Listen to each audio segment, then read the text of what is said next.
আসসালামু আলাইকুম। Basic IT একাডেমিতে আপনাকে স্বাগতম। আমরা শিখছি একদম নতুনদের জন্য সম্পূর্ণ বিনামূল্যে ল্যাপটপ প্রশিক্ষণ। আজকের পর্বে আমরা শিখব একটা ল্যাপটপের অপারেটিং সিস্টেম কী, ল্যাপটপের ডিভাইস স্পেসিফিকেশন কী, ল্যাপটপের হার্ড ডিস্ক ইনফরমেশন সম্পর্কে জানতে পারবো এবং একটা ল্যাপটপের ইনপুট এবং আউটপুট ডিভাইসগুলো কী কী। আর আপনি যদি ল্যাপটপের এক্সপার্ট হতে চান তখন কিন্তু এক্সট্রা পার্টস অফ ল্যাপটপ যেগুলো রয়েছে, মানে ল্যাপটপ এক্সপার্ট হতে এক্সট্রা যে পার্টসগুলো রয়েছে সেগুলো সম্পর্কে বিস্তারিত জানতে চাই। এই ল্যাপটপ কোর্সটি যেহেতু একদম নতুনদের জন্য, তাই আমি চেষ্টা করেছি একদম বেসিক থেকে এক্সপার্ট হওয়ার জন্য যা কিছু জানা প্রয়োজন তার সবটুকুই আপনাদের সাথে শেয়ার করার জন্য। ভিডিও শুরু থেকে শেষ পর্যন্ত আমি আশিক জুনাইতে রয়েছি আপনাদের সাথে। চলুন শুরু করি। তো শুরুতেই যে বিষয়টা নিয়ে আমরা কথা বলবো সেটা হচ্ছে ল্যাপটপের অপারেটিং সিস্টেম। তো একটা ল্যাপটপ চালাতে কিন্তু অবশ্যই আপনাকে অপারেটিং সিস্টেম চালাতে হবে, বা অপারেটিং সিস্টেমের মাধ্যমে কিন্তু আপনি ল্যাপটপটাকে চালাতে পারবেন। তো এই অপারেটিং সিস্টেম কিন্তু অনেক কোম্পানি তৈরি করেছে, সেটা হচ্ছে মাইক্রোসফট যেটা তৈরি করেছে সেটা হচ্ছে উইন্ডোজ, এবং অ্যাপেল যেটা তৈরি করেছে সেটা হচ্ছে iOS অপারেটিং সিস্টেম। তারপর হচ্ছে IBM তৈরি করেছে, তারপর হচ্ছে লিনাক্স তৈরি করেছে। তো আমরা দেখতে পাচ্ছি এখানে 4টা অপারেটিং সিস্টেমের নাম, আরও কিন্তু আছে। তো এটাই হচ্ছে জনপ্রিয়। এখানের মধ্যে এই মাইক্রোসফট এবং অ্যাপেল এবং IBM এগুলো, এই অপারেটিং সিস্টেমগুলো কিন্তু আপনাকে কিনে ব্যবহার করতে হবে। আর লিনাক্স যেটা রয়েছে সেটা হচ্ছে ওপেন সোর্স, সেটা হচ্ছে আপনি ফ্রি ব্যবহার করতে পারবেন। তবে এটা কিন্তু আমাদের দেশে তেমন বেশি জনপ্রিয় না।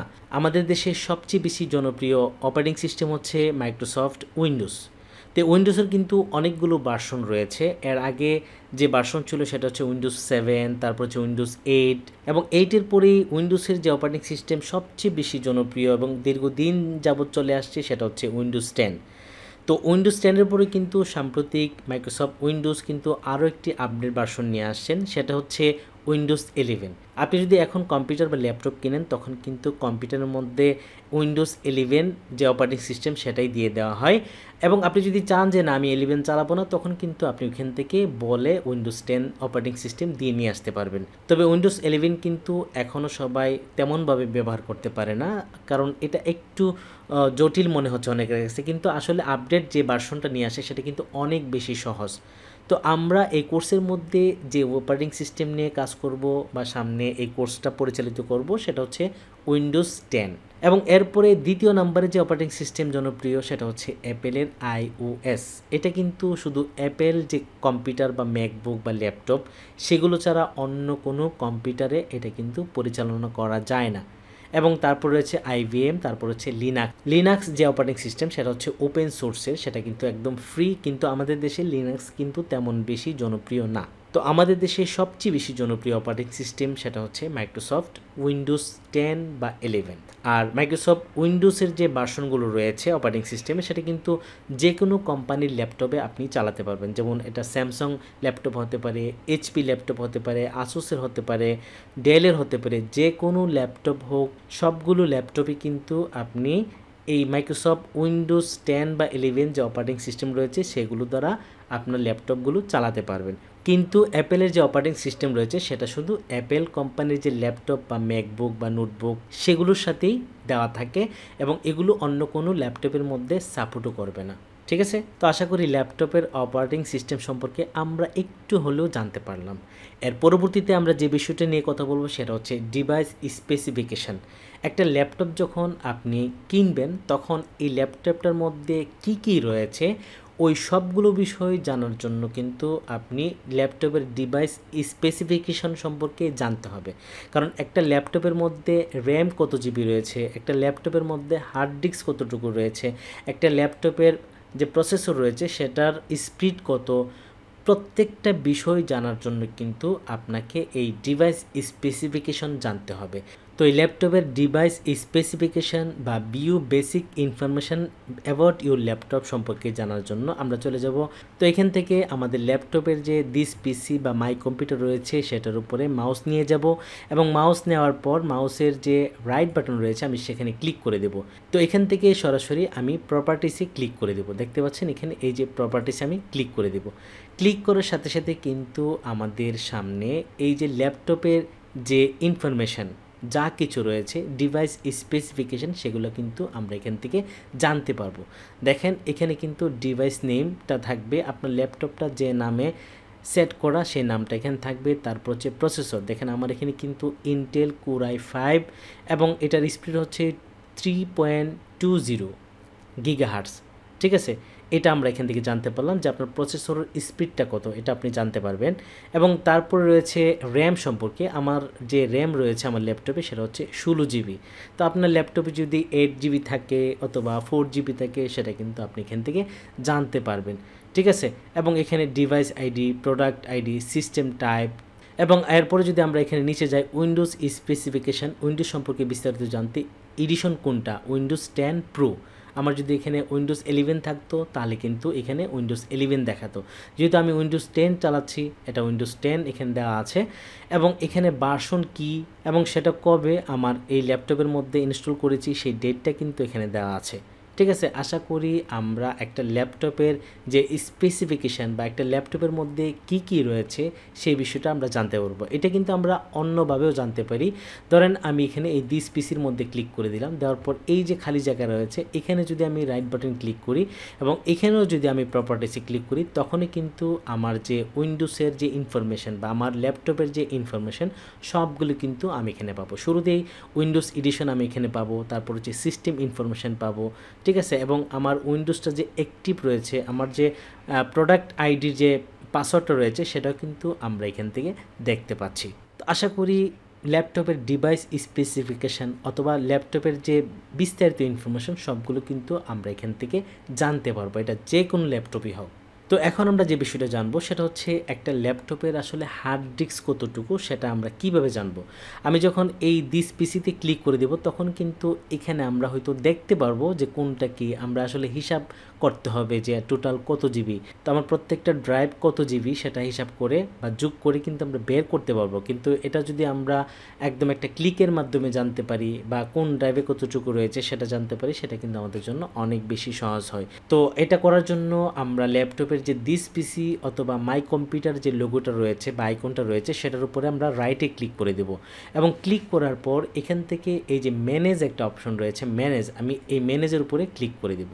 তো এখানে ক্লিক করার পর আমাদের সামনে আরেকটা অপশন চলে আসবে এবং এখান থেকে আমরা একদম নিচে চলে আসবো। যে দেখেন স্টোরেজ একটা অপশন রয়েছে, এটার আন্ডারে ডিস্ক ম্যানেজমেন্ট একটা অপশন রয়েছে। এই যে ডিস্ক ম্যানেজমেন্টে যখন আমি ক্লিক করে দেব, ক্লিক করার সাথে সাথে আমাদের সামনে আমাদের ল্যাপটপের মধ্যে কতটুকু স্টোরেজ রয়েছে সেই ইনফরমেশনটা কিন্তু চলে আসবে।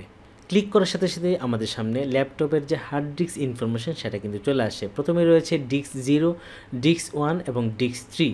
আসলে যতগুলো আপনি এখানে হার্ড ডিস্ক ব্যবহার করবেন প্রত্যেকটা আলাদা আলাদা করে শো করবে। তো শুরুতেই যে ডিস্ক 0 রয়েছে সেটা হচ্ছে টোটাল 1863 জিবি, মানে টোটাল এটা হচ্ছে 2 টেরা। সেজন্য 2 টেরা তো আসলে পুরোটা সাপোর্ট করে না, সেজন্য এখানে 2 টেরা যদি হইতো তখন কিন্তু এটা 2000 জিবি হইতো। তো কম্পিউটারের মধ্যে বা মোবাইলের মধ্যে যখন আপনি মেমোরি কার্ড লাগাবেন তখন কিন্তু ফুলটা সাপোর্ট করে না। আপনি যদি 16 জিবি লাগান তখন দেখাবে এটা 15 জিবি। ঠিক সেমভাবে ল্যাপটপের মধ্যে আমারটা কিন্তু 2 জিবি লাগানো, কিন্তু এখানে শো করছে 1863 জিবি। এবং এটাকে আমরা কয়টা পার্টিশন করেছি সেটা কিন্তু এখানে দেখাচ্ছে। দেখেন এখানে শুরুতে আছে যে সি ড্রাইভ, তারপর হচ্ছে video file E F G, আমি যতটা পার্টিশন করেছি ততটা পার্টিশন কিন্তু এখানে দেখাচ্ছে। ঠিক আছে, এবং আমার ল্যাপটপের মধ্যে কিন্তু একটা এক্সটার্নাল হার্ড ডিস্ক লাগানো আছে যেটা হচ্ছে এসএসডি, মানে আমার কম্পিউটার গতিকে আরও বাড়ানোর জন্য আমি কিন্তু এক্সট্রা একটা হার্ড ডিস্ক লাগিয়েছি, সেটা হচ্ছে এসএসডি। এবং এটা হচ্ছে 264 জিবি, কিন্তু এখানে শো করছে 238 জিবি।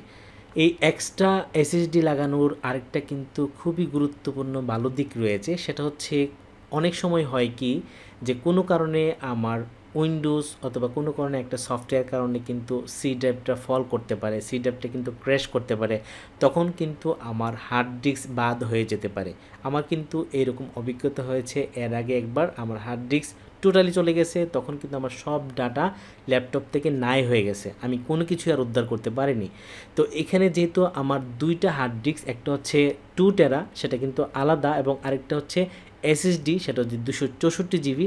এবং আমি যখন এই এসএসডি লাগিয়ে, তো এসএসডির মধ্যে কিন্তু আমার উইন্ডোজটা সেট আপ দেওয়া আছে। কোনো কারণে যদি আমার উইন্ডোজটা চলেও যায় বা ক্র্যাশ করে, তখন কিন্তু আমার সি ড্রাইভ যা আছে সব চলে যাবে, কিন্তু আমার এক্সটার্নাল যে হার্ড ডিস্ক লাগানো আছে সেখানে কিন্তু আমার কোনো কিছু হবে না, আমার সব ডাটা কিন্তু ওইখানে অক্ষত থাকবে।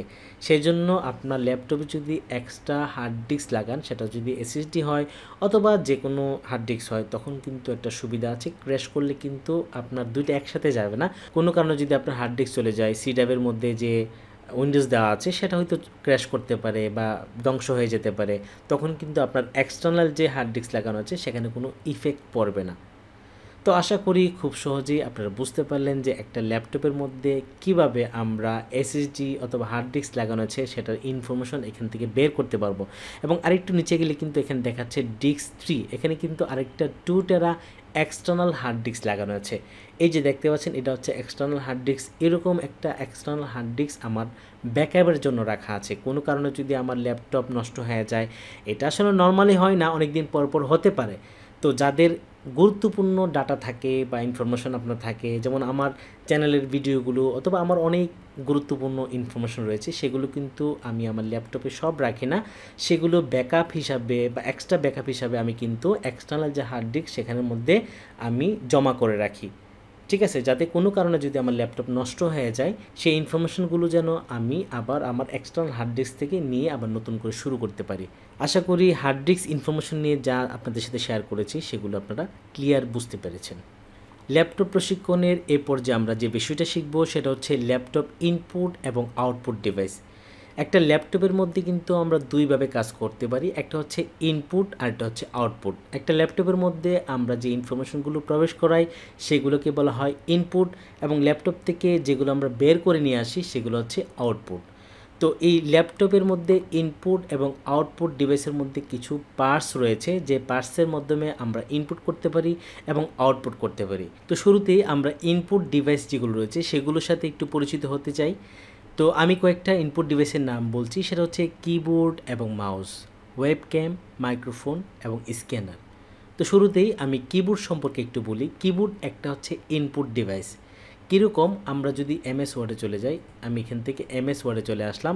যেমন আমি যদি কিবোর্ডে এখন এ প্রেস করি, যেমন কিবোর্ড থেকে আমি এতে প্রেস করলাম, এবং আমি যদি বিতে প্রেস করি, সিতে প্রেস করি, এই যে ক্লিক করার সাথে সাথে মনিটরে আমরা এ বি সি ডি এগুলো দেখতে পাচ্ছি। এই যে এটা প্রবেশ করতেছে, এটা কিন্তু কম্পিউটার প্রবেশ করছে। তাই কিবোর্ড হচ্ছে একটা ইনপুট ডিভাইস, যার মাধ্যমে ল্যাপটপে আমরা কোনো একটা ইনফরমেশন প্রবেশ করাবো, তখন সেটাকে বলা হয় ইনপুট। তো কিবোর্ড কিন্তু একটা ইনপুট ডিভাইস। তো আমরা ইনপুট ডিভাইসগুলোর সাথে একটু পরিচিত হতে চাই। এটা হচ্ছে আমাদের ইনপুট ডিভাইসের ফোল্ডার। আমরা এখানে ক্লিক করি, শুরুতেই দেখতে পাচ্ছি আমরা এখানে একটা কিবোর্ড এবং মাউস, এটা হচ্ছে একটা ইনপুট ডিভাইস। এবং এরপর রয়েছে মাইক্রোফোন, যেটার মাধ্যমে কথা বললে ল্যাপটপের মধ্যে কথাগুলো রেকর্ড হয়। তো এই কথাগুলো কিন্তু ল্যাপটপের মধ্যে আমরা প্রবেশ করাচ্ছি, সেজন্য এটা একটা ইনপুট ডিভাইস। ঠিক আছে, এবং এরপর রয়েছে স্ক্যানার। স্ক্যানার যেহেতু স্ক্যান করে আমরা যে কোনো ডকুমেন্ট অথবা ছবি ল্যাপটপের মধ্যে প্রবেশ করাই, সেজন্য এই স্ক্যানার হচ্ছে একটা ইনপুট ডিভাইস। এবং এরপরে যে অপশনটা রয়েছে সেটা হচ্ছে একটা ওয়েবক্যাম। ওয়েবক্যাম কিন্তু একটা ইনপুট ডিভাইস। এই ওয়েবক্যামের মাধ্যমে ল্যাপটপের মধ্যে যে ভিডিও ধারণ করা হয় বা ডেস্কটপের মধ্যে যে ভিডিও ধারণ করা হয়, সেটা কিন্তু আমাদের ল্যাপটপের মধ্যে জমা হচ্ছে বা রেকর্ড হচ্ছে। তো এটাকে বলা হয় ইনপুট ডিভাইস, যেহেতু আমরা এটাকে প্রবেশ করাচ্ছি। ঠিক আছে, এবং এর পরবর্তীতে আমরা শিখতে চাই আউটপুট ডিভাইস। তো আউটপুট ডিভাইস কী কী? Headphone, speaker, printer, laptop, monitor. আমরা একটু ফোল্ডারে চলে যাই। এটা হচ্ছে আমাদের আউটপুট ডিভাইসের ফোল্ডার, আমরা একটু বড় করে নিচ্ছি। এটা হচ্ছে হেডফোন। যেহেতু আউটপুট ডিভাইস, আমরা ল্যাপটপের মধ্যে যা কিছু শুনি, গান হতে পারে, মানে নাটক হতে পারে, যে সাউন্ডটা আমরা শুনতে পাই সেটা কিন্তু ল্যাপটপ থেকে বের হচ্ছে, সেই জন্য এটাকে বলা হয় আউটপুট ডিভাইস। তাই এই হেডফোন হচ্ছে একটা আউটপুট ডিভাইস। ঠিক আছে, এবং এর পরবর্তী যেটা রয়েছে সেটা হচ্ছে স্পিকার। স্পিকার কিন্তু একটা আউটপুট ডিভাইস, কারণ ল্যাপটপের মধ্যে যা কিছু সাউন্ড হয়, সেটা অডিও, ভিডিও যা কিছু হয় সবগুলো কিন্তু আমরা এই স্পিকারের মাধ্যমে শুনতে পাই। সেজন্য ল্যাপটপ থেকে যা বের হয় এটা কিন্তু স্পিকারের মাধ্যমে বের হয়, সেজন্য এটাও একটা আউটপুট ডিভাইস। ঠিক আছে, এবং এর পরবর্তীতে যেটা রয়েছে সেটা হচ্ছে প্রিন্টার। প্রিন্টার কিন্তু আমরা কম্পিউটারের মধ্যে কোনো একটা ছবি অথবা document, word file, excel file যা কিছু করি সেগুলো যখন আমরা প্রিন্ট করব প্রিন্টারের মাধ্যমে সেটা কিন্তু বের হয়। তো ল্যাপটপ থেকে যা কিছু বের হবে সেটা কিন্তু আউটপুট ডিভাইস, এবং এই প্রিন্টার হচ্ছে একটা আউটপুট ডিভাইস। এবং এরপর রয়েছে মনিটর, সেটা ল্যাপটপের মনিটর হতে পারে, ডেস্কটপের মনিটর হতে পারে, সেটা কিন্তু একটা আউটপুট ডিভাইস।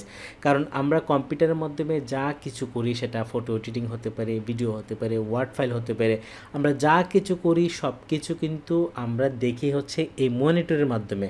তাই এই মনিটর হচ্ছে একটা আউটপুট ডিভাইস। এবং সর্বশেষ এই ইনপুট এবং আউটপুট ডিভাইসের মধ্যে একটা অপশন রয়েছে, সেটা হচ্ছে ইনপুট এবং আউটপুট ডিভাইস। ল্যাপটপের মধ্যে কিছু কিছু পার্টস রয়েছে যেগুলো ইনপুট এবং আউটপুট দুটো একসাথে কাজ করে। যেমন এখানের মধ্যে কয়েকটি নাম অ্যাড করেছি, যেমন pen drive, DVD drive, external hard disk drive, SD card, card reader. তো সেগুলোর সাথে আমরা একটু পরিচিত হই।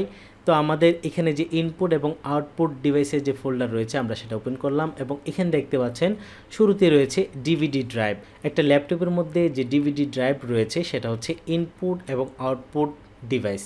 কারণ এটা দিয়ে ইনপুটও করা যায় ল্যাপটপের মধ্যে, আবার আউটপুটও করা যায়। কারণ কোনো একটা সিডি যখন আপনি চালাবেন তখন কিন্তু এটা ইনপুট হচ্ছে, আবার কিন্তু এই সিডি কিন্তু রেকর্ডও করা যায়। আপনার কম্পিউটারের মধ্যে কোনো একটা ডাটা রয়েছে সেটা কিন্তু আপনি চাইলে এই ল্যাপটপের মাধ্যমে রেকর্ড করে এই সিডিটা বের করতে পারেন। তাহলে কি হলো, একটা ডিভিডি ড্রাইভ ইনপুটও করা যায়, আউটপুটও করা যায়। ঠিক আছে। এর পরবর্তী যে ইনপুট এবং আউটপুট ডিভাইস রয়েছে সেটা হচ্ছে পেন ড্রাইভ। কারণ একটা পেন ড্রাইভ দিয়ে কিন্তু আপনি যে কোনো ডাটা কম্পিউটার বা ল্যাপটপের মধ্যে প্রবেশ করাতে পারেন, মানে ইনপুট করাতে পারেন, আবার এখান থেকে কিন্তু যে কোনো ডাটা ল্যাপটপ থেকে এই পেন ড্রাইভের মধ্যে নিয়ে আসতে পারেন। তাহলে কি হলো, আউটপুট। তাহলে একটা পেন ড্রাইভ কিন্তু ইনপুট এবং আউটপুট ডিভাইস। ঠিক আছে। এবং এর পরবর্তীতে যে ইনপুট এবং আউটপুট ডিভাইস রয়েছে সেটা হচ্ছে এই যে মেমোরি কার্ড, ডিএসএলআর বা মোবাইলের এরকম এসডি কার্ড বা মেমোরি কার্ড রয়েছে, সেটা কিন্তু ইনপুট এবং আউটপুট ডিভাইস। কারণ এটা দিয়ে আপনি ল্যাপটপের মধ্যে যে কোনো ডাটা অথবা ইনফরমেশন প্রবেশ করাতে পারেন, আবার বের করতে পারেন, মানে এটার মধ্যে নিতেও পারেন আবার এখান থেকে দিতেও পারেন। তাই এটা ইনপুট এবং আউটপুট ডিভাইস। এবং এর পরবর্তীতে রয়েছে কার্ড রিডার। এই কার্ড রিডারে কিন্তু একটা আউটপুট ডিভাইস, কারণ এই কার্ড রিডারের মাধ্যমে কিন্তু মেমোরি কার্ড দিয়ে আপনি যে কোনো ধরনের ইনফরমেশন বা ডাটা ল্যাপটপে প্রবেশ করাতে পারেন, যেটা ইনপুট, এবং বের করতে পারেন সেটা আউটপুট। সেই জন্য এই কার্ড রিডার কিন্তু একটা ইনপুট এবং আউটপুট ডিভাইস। ঠিক আছে। এবং সর্বশেষ ইনপুট এবং আউটপুট ডিভাইস যেটা আপনাদের সাথে শেয়ার করব সেটা হচ্ছে এক্সটার্নাল হার্ড ডিস্ক। আপনার ল্যাপটপের মধ্যে যে কোনো ধরনের ডাটা অথবা ফাইল যদি আপনি স্টোরেজ করে রাখতে চান এক্সটার্নাল হার্ড ডিস্কের মধ্যে, সেটা কিন্তু ল্যাপটপ থেকে সরাসরি এই হার্ড ডিস্কে রাখতে পারেন, আবার ল্যাপটপের মধ্যে কিন্তু এই এক্সটার্নাল হার্ড ডিস্ক থেকে যে কোনো ধরনের ডাটা বা ইনফরমেশন আপনি নিতে পারেন। তাই এই এক্সটার্নাল হার্ড ডিস্ক কিন্তু একটা ইনপুট এবং আউটপুট ডিভাইস। ঠিক আছে। আশা করি আপনারা খুব সহজেই ল্যাপটপের যে ইনপুট এবং আউটপুট ডিভাইস রয়েছে সেগুলো সম্পর্কে বিস্তারিত জানতে পারলেন। বিনামূল্যে ল্যাপটপ প্রশিক্ষণ আজকের পর্বটি আপনাদের কেমন লেগেছে? যদি ভিডিওটি ভালো লেগে থাকে তাহলে অবশ্যই ভিডিওর নিচে কমেন্ট করে আপনার ভালো লাগার বিষয়টি আমাকে জানিয়ে দিন। আগামী পর্বে ল্যাপটপ প্রশিক্ষণের আরও অনেক নতুন নতুন বিষয় নিয়ে আপনাদের সামনে হাজির হব। সবাইকে আগামী পর্ব দেখার আমন্ত্রণ জানিয়ে আজকের ভিডিওটি এখানেই শেষ করছি। আল্লাহ হাফেজ।